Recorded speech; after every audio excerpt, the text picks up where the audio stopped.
Well, it's personal between me and you, and I'm going to do you some serious harm, you big stiff idiot. The Untouchable True School Sports Empire proudly presents something the boxing games are missing. Hey, what's going on? It's your boy BT, and I came here to talk some boxing with the thousands of True School Sports subscribers. Now, you guys can say the date, July 9th. You know, we have an interesting fight going on down there in San Antonio, Texas. Love San Antonio, Texas. Shout out to all the fine folks in San Antonio, Texas. But July 9th, San Antonio, Texas, at none other than the Alamo Dome. You're going to have, newly crowned WBC featherweight champion, a fighter that, if you guys follow this channel, you know I'm not the biggest fan of this guy. That's putting it lightly. But you got Magsayo defending his belt, making the first defense of his featherweight belt against none other than Rey Vargas. Now, this fight to me, I think is very intriguing because these are two guys at 126 who are undefeated. Yes, they're both undefeated. But I truthfully feel like both these guys, while they are undefeated and they both have good records on paper, they haven't exactly lit the world on fire. I mean, we'll start with Magsayo because he's someone that I've had a lot to say about, and I'll say some more about him here. Magsayo, he's signed in many Pacquiao promotions. He's with Sean Gibbons and the fine folks over there. And I haven't really been following his career for a long time. I've heard his name a lot, and I didn't really start following him till the Julio Ceja fight. But even in the Julio Ceja fight and the Gary Russell Jr. fight, most notably, he's won his fights. He's found a way to win, which I think is a mark of a good fighter. But he hasn't necessarily lit the world on fire for the hype that he's received and gotten. Julio Ceja is a 118-pounder who came up to 126, two weight classes, was pushing him back, having a whole lot of success. Even wound up dropping Magsayo in the 5th round. And Magsayo actually wound up knocking him out later on in the 10th round, but it was a very competitive fight, and a fight where he left a lot to be desired, but he got the result he needed.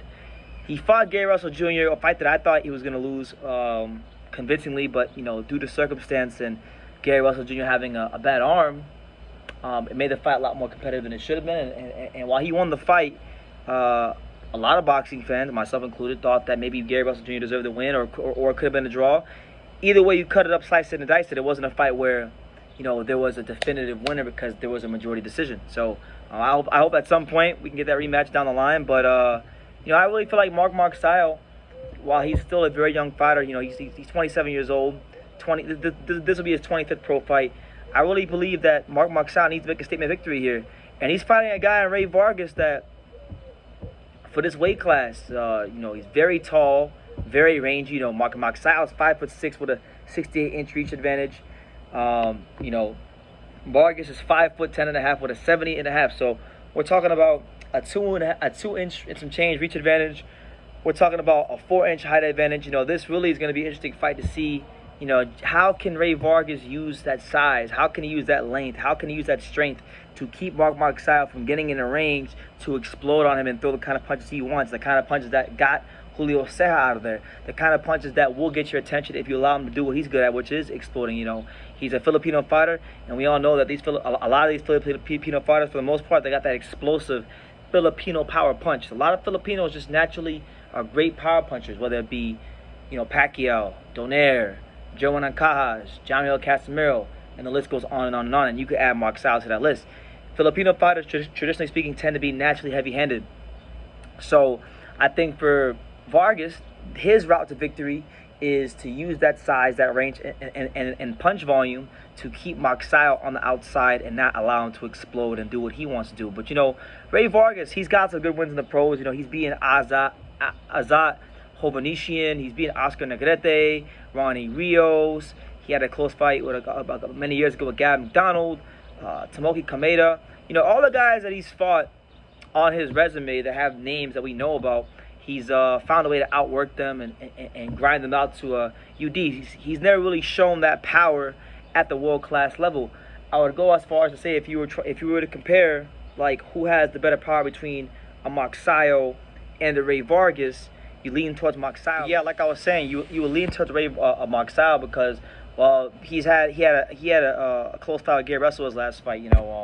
He's showing you in pockets in different fights he can get knockouts against quality fighters. So I wouldn't say he's a much better puncher than Rey Vargas, but he's definitely the better puncher of the two. So I'm looking forward to it because I feel like, you know, the featherweight division to me, as I've said recently, is a one of the worst divisions of boxing right now. You know, there really is no clear-cut guy, and the guys that have belts aren't the creme de la creme best fighters in the world.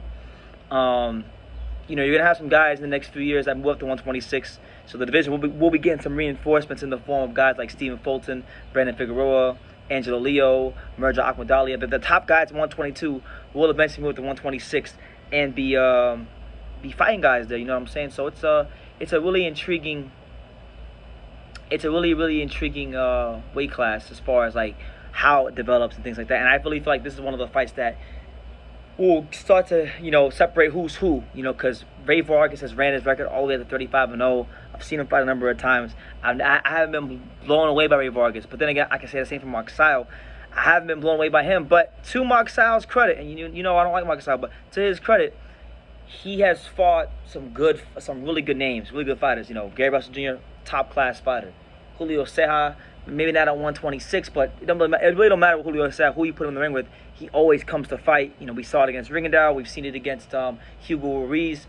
He always comes to fight. He always is going to be in your chest and give you a really good fight. So he's managed to get through both those fights with a win, although I have my feelings about the Gary Russell fight, but he still found a way to persevere and win the fight, so can't really shut on him too much. But yeah, that's the news. July the 9th, Mark Magsayo versus Rey Vargas. You know, we're going to find out who's who in the featherweight division, get a little bit closer to getting some clarity at that top elite level of this division. And yeah, I'm looking forward to it. And hopefully, look, this is a fight where, you know, my boy Angelo Leo, he's the former WBO 122-pound champion. He's looking for some smoke. So maybe my boy Angelo gets a crack at one of these guys sooner rather than later once he gets active again. But either way, look, should be a good fight. What I really want from whoever wins this fight is a statement performance. I don't want Rey Vargas or Magsayo, if they win the fight, to have pedestrian performances. I want somebody to come out here and make a statement so that I can get excited about somebody in the featherweight division apart from Lee Wood, because Lee Wood's really the only guy at featherweight right now who's making statements against top competition. So I need someone here to make a statement so I can get excited about somebody at the featherweight division. But these are my little thoughts about Magsayo versus Vargas. You know, you guys can let me know what you guys think in the comments down below. You know, make sure you guys take the time to subscribe. And like I say in every single one of these videos, you can love me or you can hate me. But I'm just a kid from Daniel. So until next time, take care, guys. Thank you for watching True School Sports. No, follow this kid. Oh. You know, he's a true, you know, it's a young, true, passionate person who follows boxing. He wakes up thinking about boxing and he goes to sleep thinking about boxing. This is true. This is good kid, good man, and looking forward to seeing him everywhere in the boxing world. Hey man, if you ain't subscribed to True School Sports, you fucking up, man. Make sure you subscribe, bro. Fucking up big time. Make sure, man.